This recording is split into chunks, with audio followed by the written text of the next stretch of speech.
Yeah, I missed last week. That's the first week I missed. I feel terrible. There was one when I was trying to learn how to use that GoPro where it went so bad that I kind of ended it. But last week I actually missed it. I just don't have time. Like I'm just running out of time, but I need to get that taken care of. So here I am.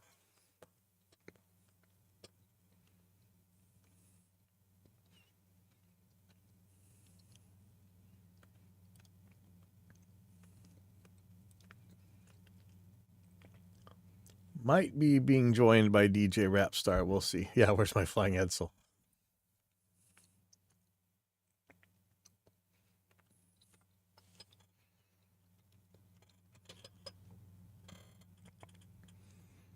All right, let's go in here. All right, welcome to Evidence Based Audio number 192. This is Where's My Flying Car? Because we have a lot of crazy stuff that we probably thought was never possible, and here it is. And I don't have a flying car or a jetpack, or I know those actually exist though. Let me show you a few things. There's this file deck is it seems to be much like WeTransfer or something, but they're saying it's for artists, for creatives. It says FileDuck is a new file transferring website offering free, unlimited private file transfers. We are currently in beta testing and looking for more users to test the website. When I went there, it looks very much like WeTransfer. Let me pull it up. In fact, it looks exactly like WeTransfer. And but when I went in there, let's see, how do I get into? There was something in here. About. How about that? There was. They talk about free as in free, and then pro plans coming soon. So I'm not sure what the pro plan is going to give you that you do pay for, but while this is up, you might want to jump on that. Okay, my mic's working. Okay. Looks good. I mean, I use WeTransfer for a lot of stuff.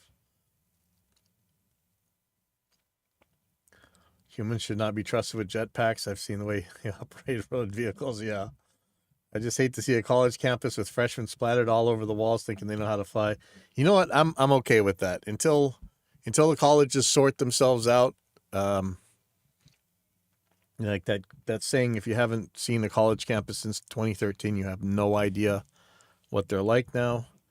Um, yeah, I'm actually okay with rescinding drunk driving laws on campus until they get themselves sorted out. I think they'll take care of a lot of problems. Anyhow, there's FileDuck. If WeTransfer goes down for some reason or you don't like using it, give it a try. All right, and hi, Tonex. You know, this didn't make my vaporware watch, but it almost did. But it's out. I have yet to actually. I've tried the amps from it. It seems okay. I have yet to make a capture from it because I don't feel like buying the software to do the captures. We'll see about that. Maybe, but I'm just glad to see it's out there. And if you're IK is, to me, they had a lot of balls early on that they made a harmonizer. Everybody's saying, "Oh, we can't make a harmonizer plugin because Eventide will sue us." IK Multimedia did. They put it in Amplitude. It was great. I like the company a lot. They were big supporters of Reaper early on. I don't know what they're doing anymore. I don't really use their stuff, but I did for a while, and I like the stuff. So Tonex is going good. There was some sort of big sale on everything going on over at IK. It was mentioned someplace else, so let me see if I can find that. There was like a IK everything deal for $99 if you already had a oh yeah, right here. Let's see. Black Friday deal. Amplitude 5 Max for $99. Total Studio 3.5 Max for $200. That's like everything. I think that's all the T-Racks and all that stuff. And but it's $99 if you already have a maxed IK Multimedia product, which is kind of a no-brainer if you like this stuff. Let's see, Total Studio. T-Racks 5, Amplitude 5, Sample Take 4. I really like some of the T-Rack stuff. Some of it was latent, and so I didn't end up really using it much as the time went on. But if you like that kind of stuff, it's pretty damn good, I think. Okay. I'm looking at this red here. Okay, let's see. Okay, so big news here. Auto-Tune. I don't know. You know, they kind of went away for like 10 years, and you're like, what the hell happened to Auto-Tune? They put out some version called Auto-Tune Pro not too long ago, but it was just a clunky mess. It was such a sketch ball. ARA, it didn't have ARA. I think they have ARA coming. But this one says Auto-Tune Pro X, a major update to the company's flagship vocal tuning software. And, you know, this is a software that I loved to use back in the day, not in auto mode, but in graphical mode. And it went through some changes, and it kind of got better, and then it got worse, and then it just wasn't keeping up, but it became so clunky. Oh, there's let me see, I'm going to let you on here. So let me this is me, DJ Rapstar. Hey, there you are. Let me see. Let me change the screen views here if I can figure out how to do it. Oh man, that is a mask. It's King Xerxes. No, that Ramsey. Sorry, Tutankhamun. Hey, what's up, man? Hey, can you hear me? Yeah. Okay, I'm barely getting your mic. Let me see if I can turn you up here. Hold on. Hold on. Here, I just needed to get it closer. Okay. Yeah, that's some mask.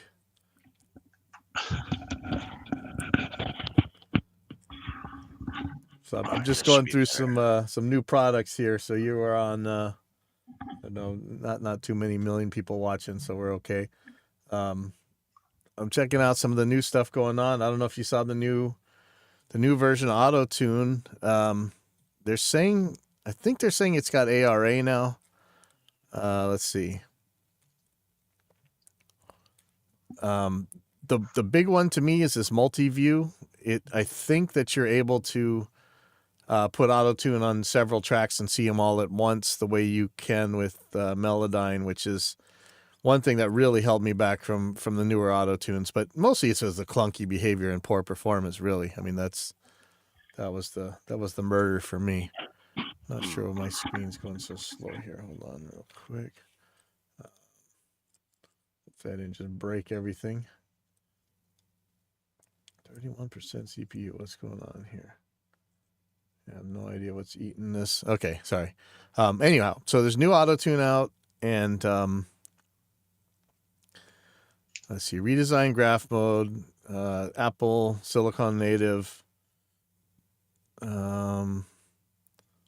multi-view, quickly switch between separate Auto-Tune tracks in a single window to edit multiple vocals faster. Yeah, I'm not sure if it. See, I got to grab this and check it out because, I don't know that means you can actually see them both at once, because doing harmonies with the older versions of Auto-Tune was nuts. You had to open a couple different instances of it, and it was so clunky that you really couldn't do that. $459 for a perpetual license. I know it sounds like a lot of money, but if it actually works, that'd be awesome. Okay. Oh, we just lost our other camera. There we go. All right, and I don't know, Alex, have you seen this one? iZotope releases audio lens track referencing desktop app, so you can. It's, as far as I can tell, this is something. It's a lot like those other reference apps where you can put in a song and kind of analyze it and see how it's different than your mix. But this one, I think, happens on like live streaming stuff too. Like you could be playing YouTube.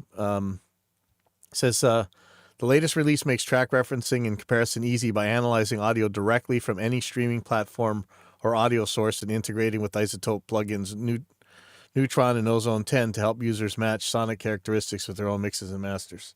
That sounds pretty neat.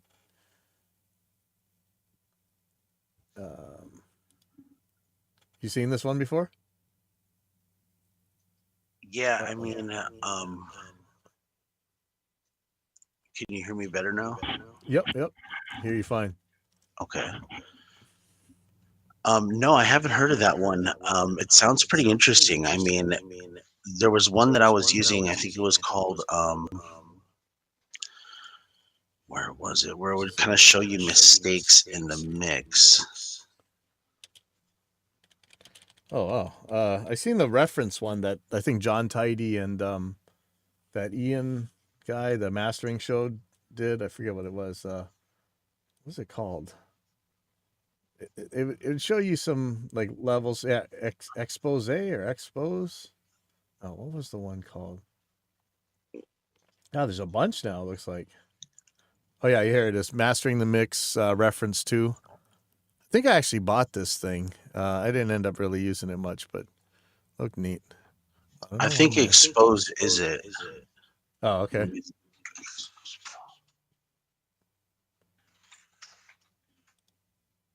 Let's see. So Yeah, this expose too.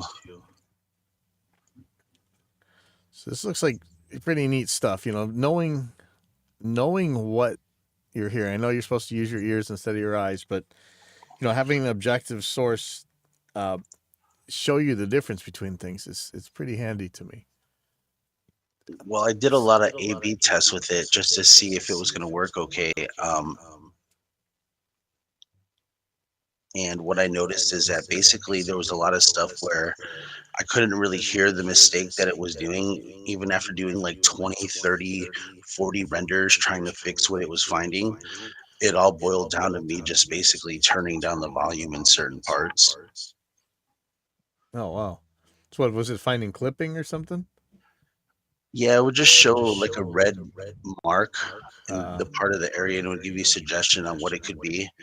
So even making it more mono or taking out the effect, I mean, it would sometimes just reveal another space. And I'd listen to it, and it would be a part where there wasn't really anything you could discern and be like, okay, you know, this is really standing out or make or break.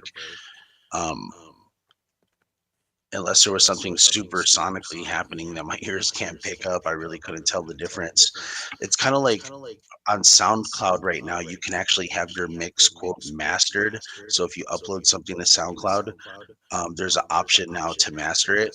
Well, I've actually A-B'd the masters I've done, and it's almost like the way that they set it is if you take an MP3 and you can turn your focus right all the way up to 100%, that they want your mix to be completely clean and loud up until that mix or that level point pretty much.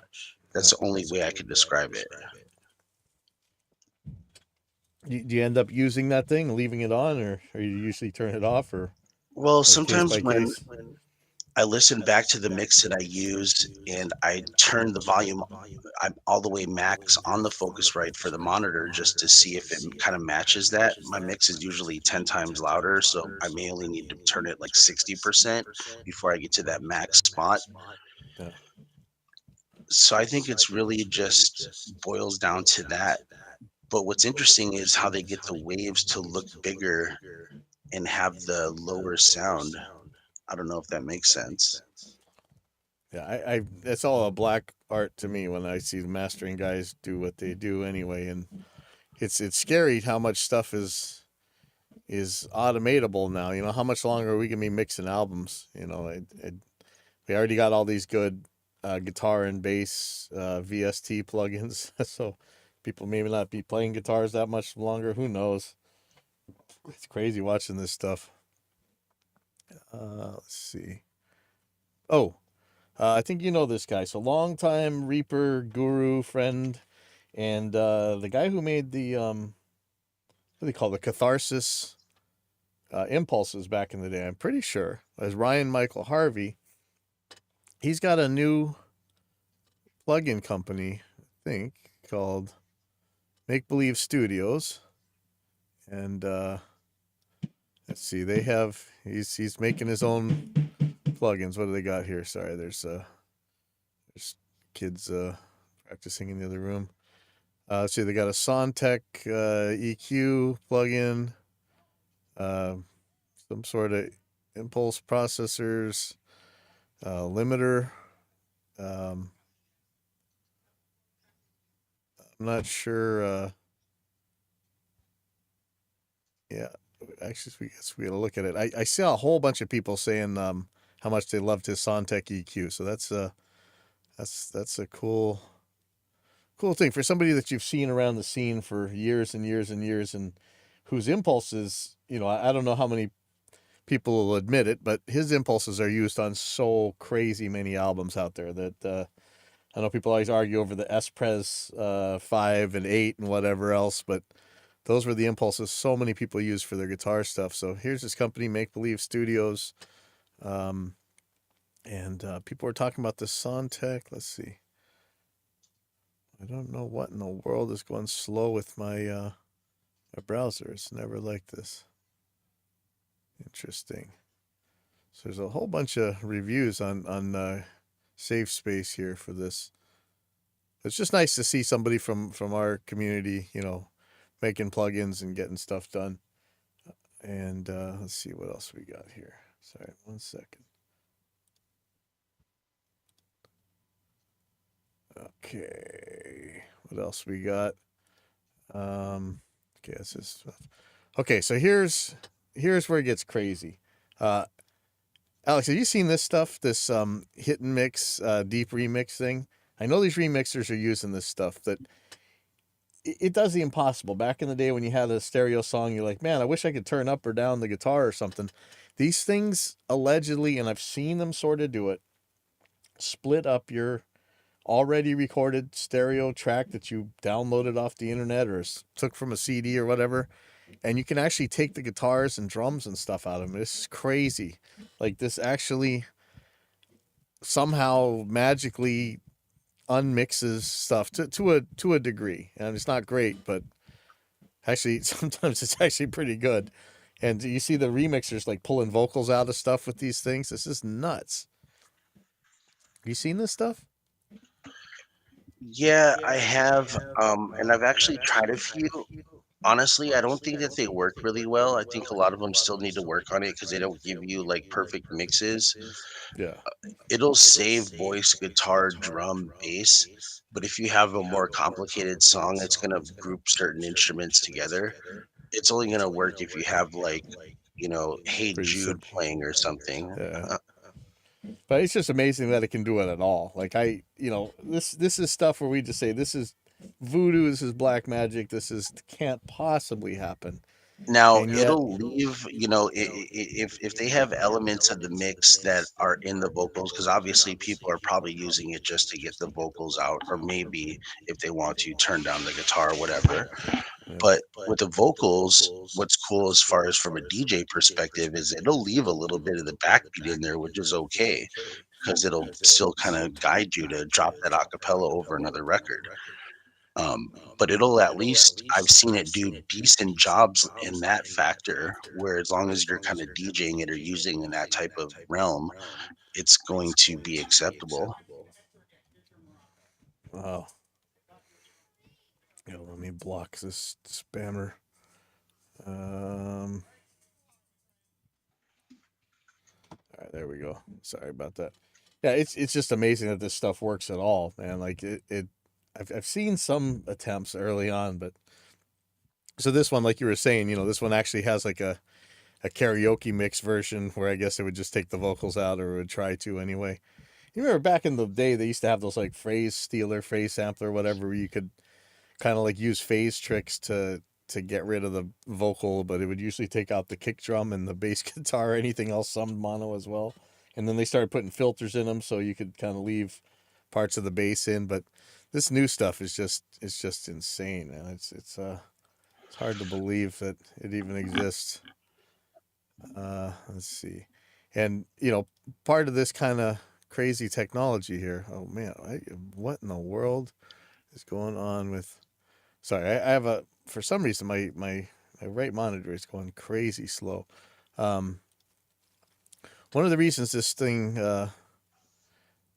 I think it's related, is Melodyne's got this DNA. If you've, I mean, this has actually been out for quite a while, but this will take like a recorded chord and allow you to tune different, like let's say a guitar string, tune different parts of the same chord differently. And I had a choir of little kids in here one time, and some of them were singing out of tune and some of them weren't. And I was able to tune just the out of tune ones in the same microphone. It's pretty nuts. And it doesn't, it doesn't always work 100%, but it's just incredible that we can do this. We never thought that you'd be able to retune individual strings after the fact on a guitar. This is some flying car stuff right here. Yeah, that is for sure. I mean, with the spectral editing, it's kind of basically like that, right? It's going in and doing something with the spectral analysis, Yeah, it could be. and then Sometimes, change. It's like doing a pitch change just on that particular segment. yeah. I mean, for a lot of this, I have no idea how anything's doing anything. It's just absolutely mind blowing to me. Um, Man, I have no idea why this is going. This is not usually how my Google Chrome runs. This is my whole right hand side of the screen is just messing up. Is there an One example that they offer for that you could of play this DNA. team? Yeah. Let me see. Let me see if I can find why my computer's acting so sketchy. It's not even using any CPU, but let's see. Melodyne DNA example. Let's see. Somebody's got it on YouTube. This is Music Marketing TV. Let's see. Polyphonic waveform detection, analyzing, and audio editing is fast becoming an industry standard. What I want to do in this video is into the perspective of what we're sonically hearing. In this case, a piano performance.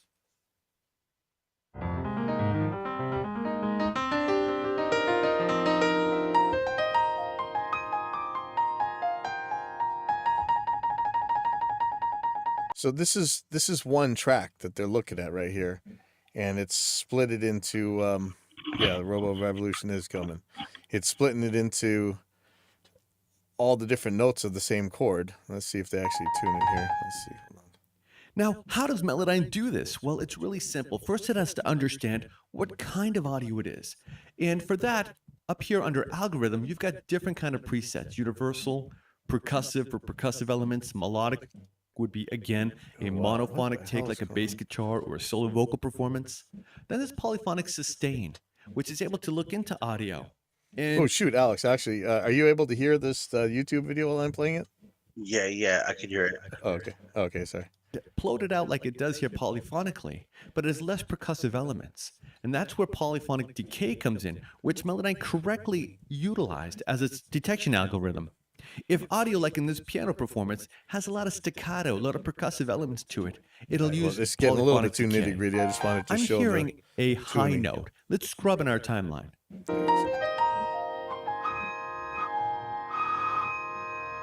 You hear that high note? But I'm not seeing it.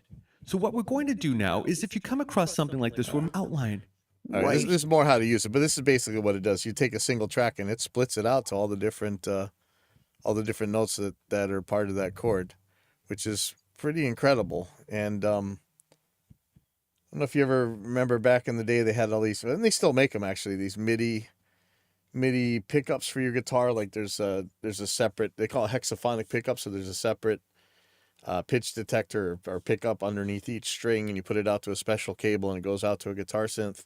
Right. Nowadays they have these polyphonic tuners and polyphonic synthesizer pedals where it really reads each string individually in real time with very little latency, and does whatever trickery it wants on each string by itself, which is nuts. I'm talking with a regular pickup. You take your regular pickup, it's got a regular 1/4 inch output, and somehow the software inside these devices and inside some of these plugins with polyphonic pitch, like I think Melda has a polyphonic tuner plugin that does the same thing. You hit all 6 notes on your guitar and you'll actually see the tuning of the different strings at the same time, which is nuts, and Wow. yeah, you don't need I'm sure there's reasons to have a guitar synth pickup still, but I don't know what it is because, I went and bought one of these, not this version, but I bought a cheap, like a Moore one. I think it was like $75.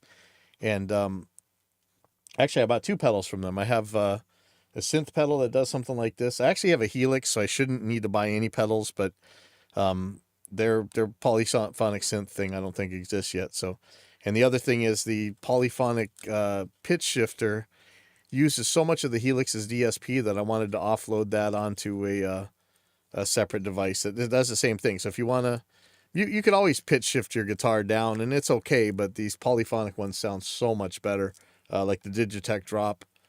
It's funny, the one I bought, the standalone one, actually sounds way worse than the one inside the Helix, which is, but the Helix eats so much CPU, I can't really use it in there. So So it's if you just pretty record a incredible. normal guitar part and then shift 9 it, it's gonna sound better you doing it actually pitch shift through the hardware than after the fact.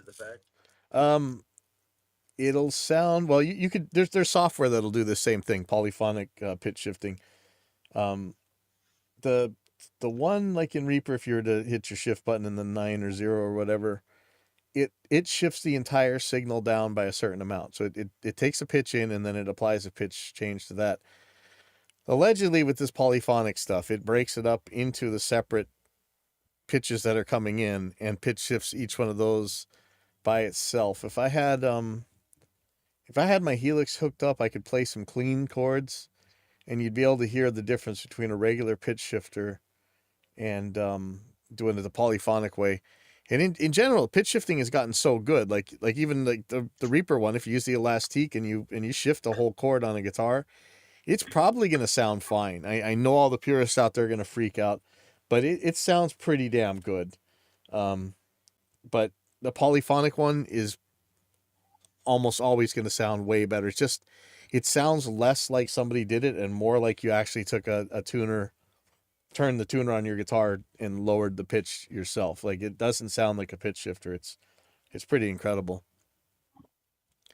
So if you have a chance to try out, yeah, let me see if there's a polyphonic guitar synth plugin. There's like a free one for the iPhone that works unbelievable. You plug your guitar into your phone and you got a synth pedal. In fact, I was thinking I was just going to use an old iPhone and plug that in and not even bother buying one of these things, but I need my Helix's USB port for something else.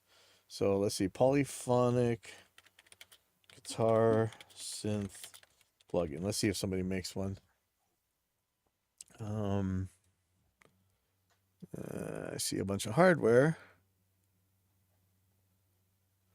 I hear monolith, low latency guitar synth, but the fact that it says mono in it, I'm betting that's not a polyphonic one. I'm not sure yet. Do we have one? Guitar synth. Oh, 2016. No, that's not going to be.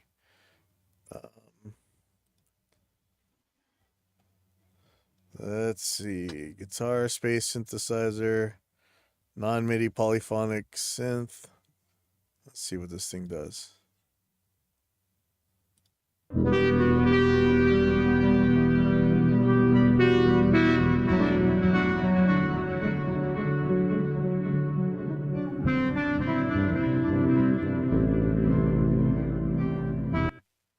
Well, that's pretty crazy. Yeah. But I guess there probably are plug-in ones that does now. Wow, my computer's acting so slow. I can't. I have no idea what's going on here. Let me see if I can get through this. Yeah, sorry. Normally these go really smooth. I was going to show you how this restream thing works.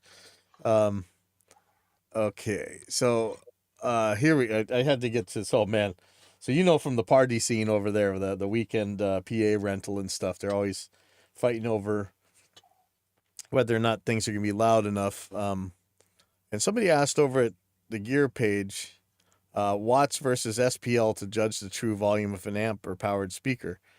And it's the eternal debate.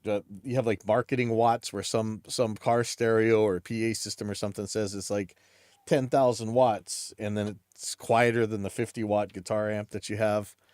And so these guys are asking, do you want to use sound pressure level versus watts? And if you really got an actual sound pressure level measurement and you know how they measured it, I would take SPL every time, because watts is just how much power the thing's burning. You could be putting a lot of power into a really inefficient speaker. There's calculators out there that tell you like how many more watts it would take to make a 93 decibel sensitivity speaker as loud as a 97 decibel sensitivity speaker or whatever. And it's the SPL that matters, or it's the SPL that you hear. Yeah, see, like Pooh Ninja's saying, SPL equals actual output.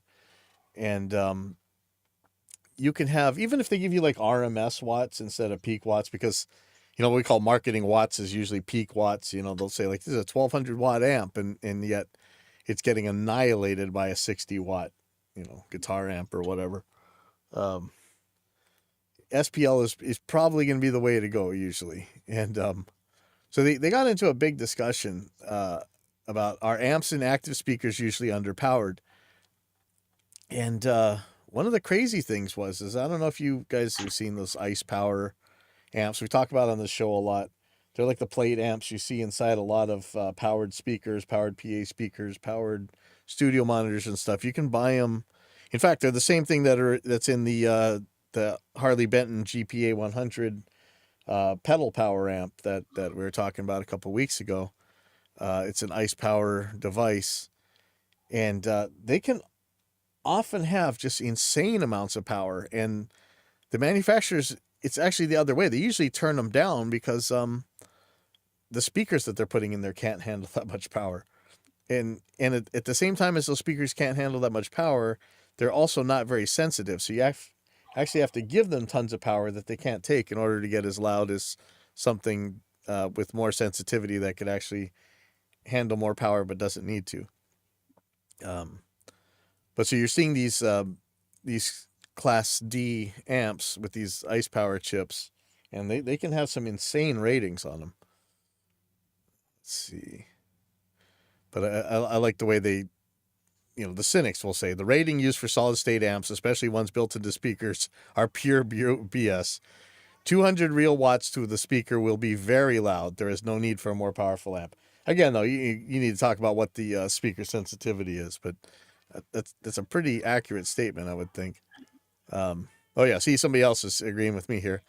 I did a bit more digging around, and it seems it's actually the other way around. The amp circuitry can, in theory, handle 2100 watts, but the speaker can't. The resulting sound apparently would be heavily distorted, so the manufacturer limits it to 300 watts. But in any case, the RMS and peak numbers are very much complete bull, misleading marketing. That's what we say, the marketing watts. Okay. It's the normal stuff that I always see here. Benefit from upgrading from a PreSonus interface. Has anyone had any experience upgrading from the PreSonus Studio line? I've been using a PreSonus Studio 24C for a home recording project. I use it to record guitar, DI, or via Kingsley Maiden, bass, DI, and vocals, condenser mic. Drums and keys are all digital. I don't need more inputs, but I'm curious regarding sound quality. Would I get much more benefit from upgrading, or are all interfaces pretty much equal? As one of the few people on Earth who's actually tested this stuff and published their results, most interfaces are pretty much equal. You can pay a whole lot more money. I doubt you're going to be able to find a sound difference. When we did test this stuff, there were some differences in noise and distortion, and in some of the earlier crappy devices, there were some differences in frequency response. But in general, even the cheapest junk is pretty flat, pretty quiet, and can handle a lot before it distorts. And I don't think you're going to find a sound quality improvement moving away from this PreSonus. I'm an RME nut, so I say you might, well, you will definitely find a difference in drivers, latency, and all that going to something RME. But audio quality wise, I don't think you're going to see any difference. Alex, what are you using for an interface over there right now? Right here, I just got the Focusrite set up, dude. The 2 channel. Yeah, like a Solo or a 2i2? Yeah. It's the Solo, I think. A Scarlett Yeah. 2i2. Yeah, and I would almost, everybody always talks about this universal audio stuff, and we there's reasons we, might other reasons than sound quality that we may not really want to use the universal audio stuff, but I would challenge anybody to ABX between the two of them and think that they're hearing a difference. And so I don't think, I know this is something that eats away at people. Would I be making better stuff if I just spent a little bit more on an interface or bought this better cable or better mic or whatever? But stuff is so good right now. Like you really would have to, I like to test this stuff and see if anybody actually hears any difference between So these things. I'm And they really, usually don't. I'm super impressed with the Cloud Lifter. I got one of these Shure SMBs that everybody's using. I mean, Oh yeah. pretty much every single podcast and TV show you see people using this mic. So it's safe to say that probably 90% of the population's ear is tuned to this microphone. So I might as well sing into it. Um, Yeah. and I think it sounds really good, especially this Cloud Lifter. The Cloud Lifter paired with this mic and then the air button, which I sometimes don't use unless I'm using like a lower tone. Um, but other than that, I mean, I think you're dead on. And honestly, to be the truth, or to say the truth, to take it a step further, the game headset that I'm using, this Corsair HyperX, I could actually hear compression changes, EQ changes, inter kind of sounds of the modulation of delays and other variables of reverb in these headphones with the microphone in particular. If I record my singing through the microphone at the game headset, I Oh, feel like I can really hear the plugins a lot better than if I sing it through the Shure. I'm really not going to get a lot of dynamics per se of using the effects. And by dynamics, I mean a wow factor when I change the knob on the compressor.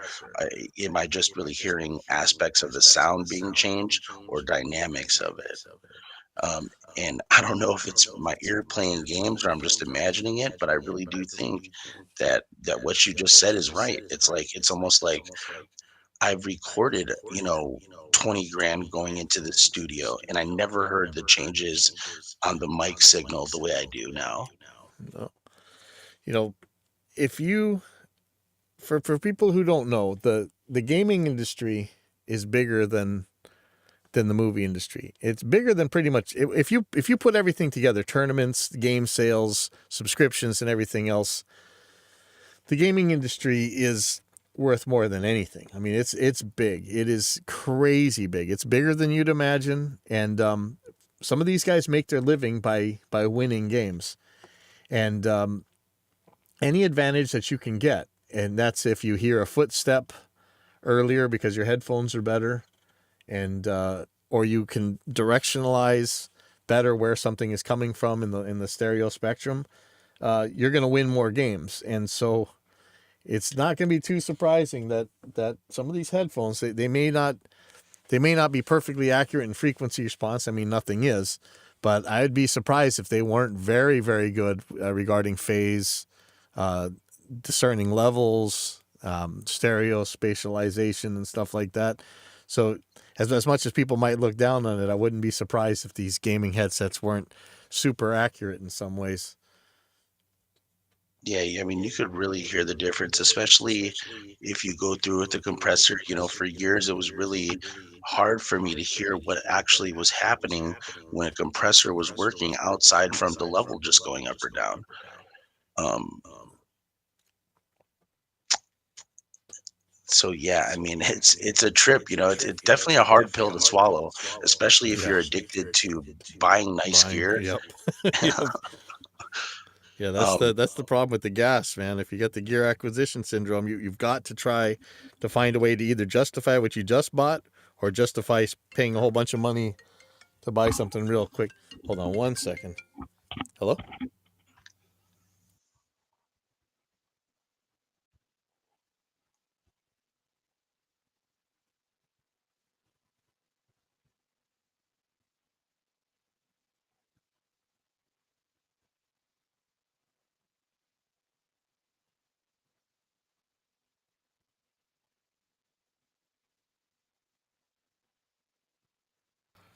All right. So I have internet guys coming between 8 and 5, and they just called now and said they're coming in 5 minutes. So I gotta wrap this up and head back to my house. But but I'll actually, just to yeah, close yeah, that thought out, I don't usually want to record on the game headset because even though I can hear those better changes with the plugins, and the plugins work in my ears a lot better, like Saturn compressors, EQs. I can hear like a whole mirage or image almost. I actually still like the beefiness of the Shure and the Cloud mixture. I can't get yeah. beefy, thick, airy mixes with the game headset microphone. Oh yeah. I It's can meant to get be nice, present. yeah, I can get nice raps and accurate stuff, but as far as like, you know, singing with your chest type stuff, it's definitely not it. Yeah.